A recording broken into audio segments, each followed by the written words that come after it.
Bapak, Ibu, dan saudara sekalian, saya akan membacakan dari Lukas pasal yang keempat, ayat 21 hingga ayat yang ke-30.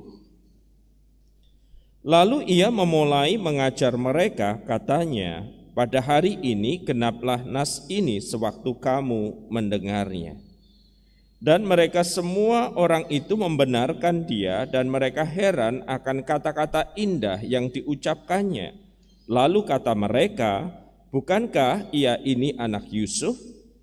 Maka berkatalah ia kepada mereka, tentu kamu mengatakan pepatah ini kepadaku, hei tabib, sembuhkanlah dirimu sendiri, perbuatlah di sini juga di tempat asalmu ini segala hal yang kami dengar yang telah terjadi di Kapernaum.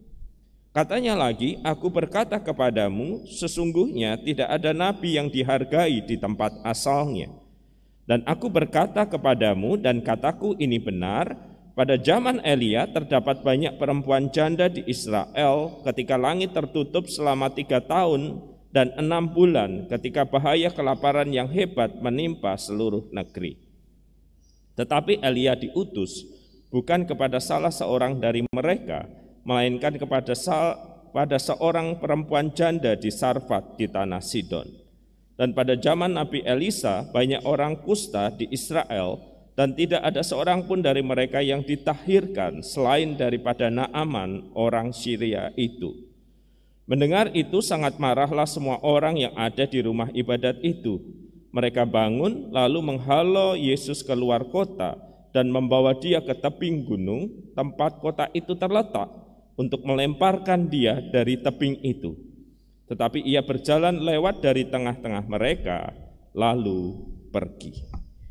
Bapak, Ibu, dan saudara sekalian, suatu saat sebelum pandemi, kami pernah menghadiri acara yang resmi yang diadakan oleh suatu dinas tertentu.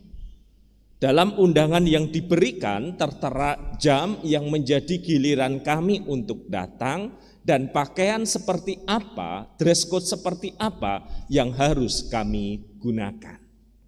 Nah, ketika kami sedang antri untuk memasuki hall ruangan tempat pertemuan itu berlangsung, satu demi satu undangan kami diperiksa, nama kami diperiksa.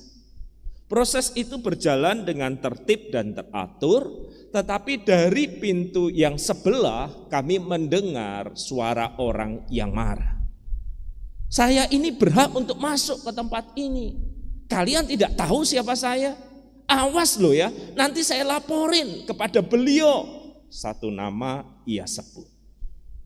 Dan kemudian terdengar jawaban nampaknya dari panitia acara yang berkata, coba Bapak periksa dulu undangannya. Bapak diundang sesi pagi, siang, atau sore. Gak pakai gitu-gituan. Pokoknya kalau saya gak boleh masuk, nanti saya laporkan. Makin banyak orang berkerumun dan orang zaman now, apapun keributan, ada yang langsung merekam. Saya tidak takut direkam, rekam saja. Panitia ini bikin saya susah. Kemudian datang orang dari dalam gedung dan kemudian berkata, Pak, coba saya periksa undangannya. Dia memeriksa undangan itu lalu berkata, sesi Bapak adalah sesi sore. Ini semua kapasitas diatur sesuai dengan keinginan beliau. Jadi tolong diikuti ya Pak. Yang lain ini sudah betul undangan sesi pagi, yang punya Bapak sesi sore. Saudara, bayangkan setelah dijelaskan seperti itu, orang itu memperhatikan undangannya lalu berkomentar seperti ini kurang lebih. Hah, panitia nyusahin saja, nanti saya laporin sama Bapak. Dan terdengar celetukan panitia, laporin saja, situ kan yang salah. Nah, jawaban ini saudara-saudara diiringi tepuk tangan oleh mereka yang antri dan antriannya tersendat. Sambil terdengar 1-2 orang berkata, rasakno kon, ngeyel tapi salah. Sudah dikasih tahu tetapi enggak punya malu. Si bapak yang dari tadi marah akhirnya menunduk, pelan-pelan dia melipir meninggalkan tempat itu. Bapak, Ibu, dan saudara sekalian, di dalam hidup ini kadangkala terjadi penolakan, dan ketika terjadi penolakan itu jangan buru-buru marah, jangan buru-buru emosi, tetapi pikirkan dulu di mana letak masalahnya. Jangan sampai kita ditolak karena kesalahan kita sendiri, karena ketidakbijaksanaan kita sendiri, karena kesalahan yang ada pada diri kita. Penerimaan dan sebaliknya penolakan adalah hal yang wajar. Sering terjadi, dan itu harus menyebabkan kita memeriksa diri dulu sebelum terlanjur emosi. Bagaimana seharusnya Bapak, Ibu, dan saudara sekalian kita menghadapi situasi penolakan itu? Bagian yang kita baca bercerita tentang awal pelayanan Kristus. Dia sudah melakukan banyak hal di Kapernaum, di sebuah daerah tertentu. Perkataannya, tindakannya sudah menyebabkan orang terpesona. Siapa orang ini yang bisa berkata-kata dengan penuh kewibawaan, yang bisa melakukan banyak mujizat? Dan suatu kali dia kembali ke kampung halamannya. Dari Kapernaum dia kembali ke kampung halamannya di Nazaret. Dan dia mendengarkan, mengikuti rangkaian acara yang ada di rumah ibadat. Lalu dia diberikan kitab untuk dibacakan, nubuatan Yesaya, ramalan Yesaya tentang kehadiran Mesias. Setelah dia membacakan kalimat demi kalimat, dia mengatakan, hari ini ketika engkau mendengarkan ramalan, mendengarkan nubuatan Yesaya itu, ramalan atau nubuatannya itu tergenapi di dalam diriku.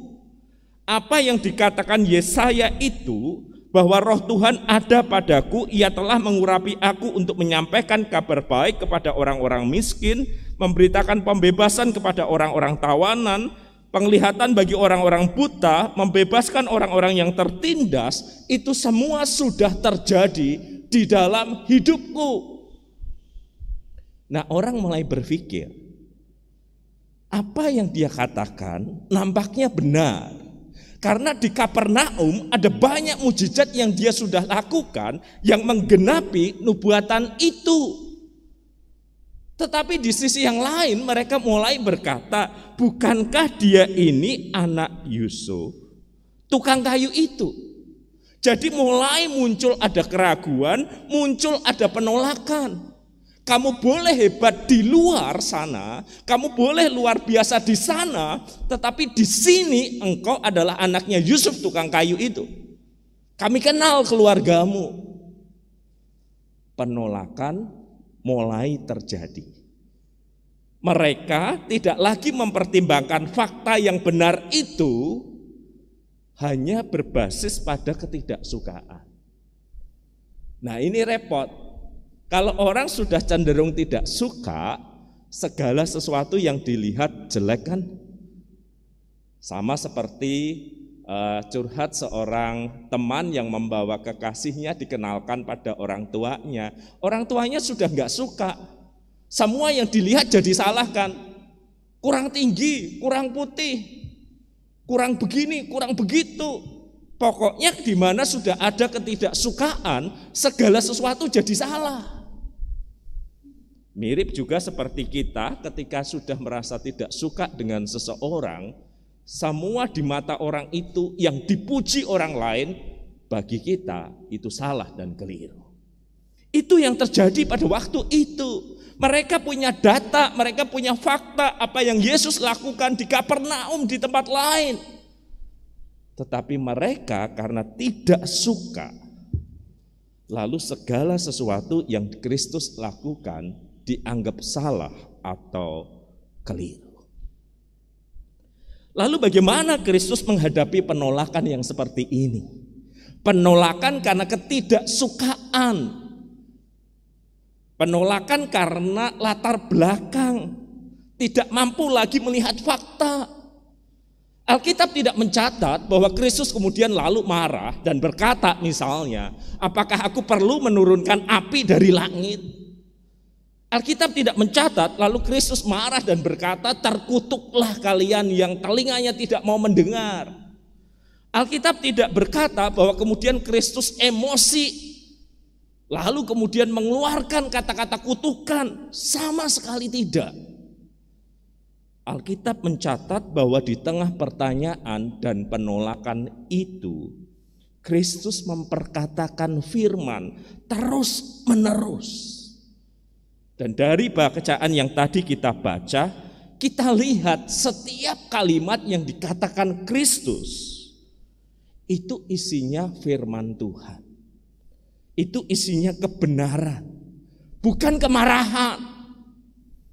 Dengan kata lain, ketika Kristus menghadapi penolakan itu, yang meluap keluar bukanlah emosinya, yang meluap keluar adalah kebenaran yang terus dia katakan. Pun ketika dia terus mengatakan kebenaran firman Tuhan, pun ketika dia terus menjelaskan firman, Alkitab mencatat hasilnya adalah di ayat 28 tertulis, mendengar itu sangat marahlah semua orang di rumah ibadat itu. Dijelaskan kebenaran, makin marah, menunjukkan mereka tidak lagi rasional, melulu emosional. Lalu Alkitab mencatat mereka bangun lalu menghalau keluar kota dan membawa dia ke tebing gunung tempat kota itu terletak untuk melemparkan dia dari tebing itu. Marah, emosi berujung kekerasan, berujung percobaan pembunuhan kepada Kristus. Tetapi saat itu Kristus berjalan dan lewat dari tengah-tengah mereka lalu pergi. Ada saat Bapak Ibu orang kehilangan pertimbangan rasionalnya. Pokoknya gak suka, pokoknya gak seneng.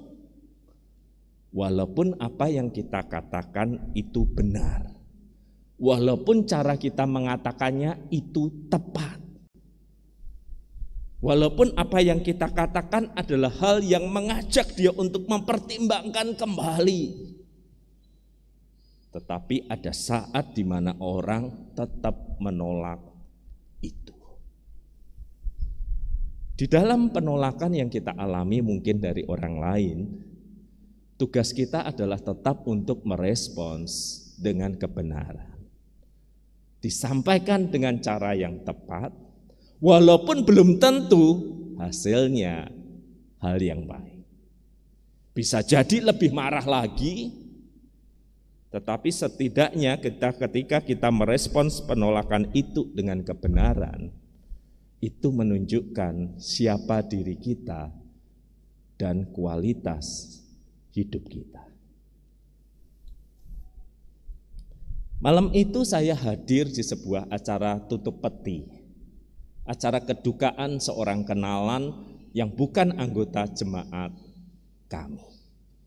Yang meninggal dunia adalah seorang ibu, usianya sudah cukup larut, dan segera sesudah penutupan peti itu ada semacam acara testimoni atau acara kesaksian. Dan saya dengarkan seorang berdiri agak cukup tua lalu berkata, terima kasih Bapak Ibu dan Saudara sudah hadir di acara penutupan mama kami. Oh, saya tahu dia berarti anaknya. Ketika dia mengungkapkan kalimat seperti itu, dari sebelah saya berbisik, Pak WP dengerin ya, ini anak yang paling bandel, anak yang hilang dari keluarga ini. Dan lalu dia mengatakan kalimat-kalimat berikut ini. Ketika saya jauh dari Tuhan, ketika saya memberontak melawan Tuhan, ketika semua orang sudah capek menasehati saya, termasuk dulu almarhum papa saya, maka mami lah yang tiap saat mem-WA firman Tuhan kepada saya. Saya ya jengkel, auto delete, hapus. Kalau mami telepon dan percakapan sudah mulai ke arah firman Tuhan, saya bilang, "Mam, sorry sinyal jelek." Kalau kemudian mami enggak putus asa mengirim surat, saya ambil dari box surat, saya masukkan tempat sampah. Istri dan anak saya tahu semua. Saya enggak suka dengan yang dikatakan oleh mami. Saya enggak senang. Dalam hati saya berkata, betul yang dibisikkan tadi ya, ini sungguh-sungguh anak yang hilang. Lalu ia meneruskan ceritanya. Tetapi saya tidak bisa menolak ketika kondisi mami memburuk dan mami minta saya datang ke rumah. Saya menempuh perjalanan beberapa jam dan pulang ke rumah. Dan mami nanya, "Kamu hapus tak semua WA mami?" Saya diem, nggak tega menjawab. "Kamu buang sampah tak surat-suratnya mami?" Saya diem, nggak mampu menjawab. Waktu mami mulai bicara firman, kamu menolak, bukan karena sinyalnya jelek kan? Karena kamu nggak mau dengar kebenaran kan? Saya nunduk, nggak mampu menjawab. Saya tahu mami umurnya nggak lama lagi. Lalu mami memegang tangan saya dan berkata, "Tuhan itu sayang banget sama kamu. Kembali ya pada Tuhan." Dia berkata, pada saat itulah pecah tangis saya. Orang yang melahirkan saya, orang yang puluhan kali WA, belasan kali menulis surat, teleponnya saya tolak terus. Tetapi dia tidak marah, tidak emosi, dan terus menjelang akhir hidupnya mengatakan yang baik. Maka di hadapan peti jenazah mami, saya bilang sama saudara-saudara, keluarga dan setiap orang yang hadir, saya kembali pada Tuhan. Bukan karena seorang pendeta yang mengatakan kebenaran, tetapi seorang mami yang saya tolak berulang kali, dan ia tidak pernah marah atau menyerah. Ya saudara-saudara, pada akhirnya kasih dan kebenaran itulah yang menang. Pada akhirnya saudara-saudara bukanlah emosi dan kemarahan sambil berkata, dikasih tahu yang benar kok enggak mau dengar, dikasih tahu firman kok malah menolak, terkutuklah kamu. Apalagi kalimat seperti itu saudara-saudara.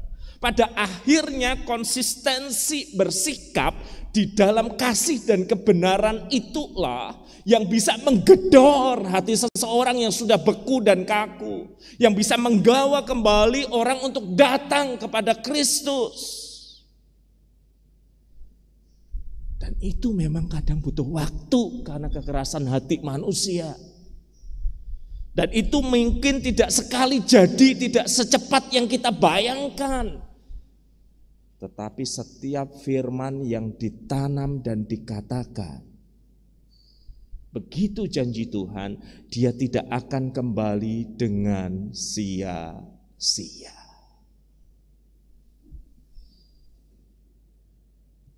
Kalau Anda saat ini sedang pada tahap menasihati seseorang, mendoakan orang yang terdekat agar kembali kepada Tuhan, tetapi ditolak melulu, jangan emosian. Jangan terlalu baper, kata anak-anak zaman sekarang. Konsistensi saja dengan apa yang kita lakukan. Tetapi kalau saat ini kita ada dalam posisi ditegur dan diingatkan oleh seseorang, ingatlah, semakin jauh kita pergi dari kebenaran, semakin besar harga yang harus kita bayar, dan belum tentu kita punya kesempatan untuk kembali.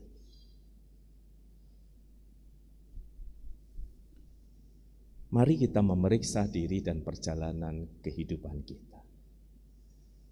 Kalau kita mengalami penolakan, jangan keburu emosian.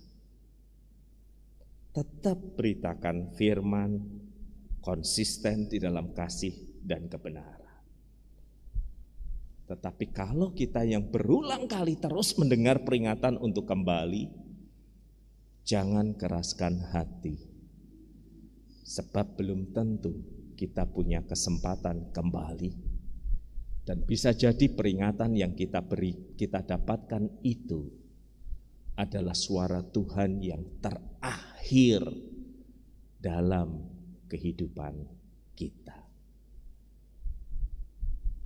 Jangan tolak suara kebenaran itu karena kita tidak menyukainya. Mari kita berdoa. Firman Tuhan telah diberitakan kepada kami. Ketika kami mengalami penolakan di dalam kehidupan, biarlah itu bukan karena dosa dan kesalahan kami, tetapi karena kebenaran yang kami katakan. Dan kalau kami ditolak karena kebenaran, biarlah seperti Kristus, bukan kemarahan tetapi firman yang keluar, firman yang keluar, firman yang keluar.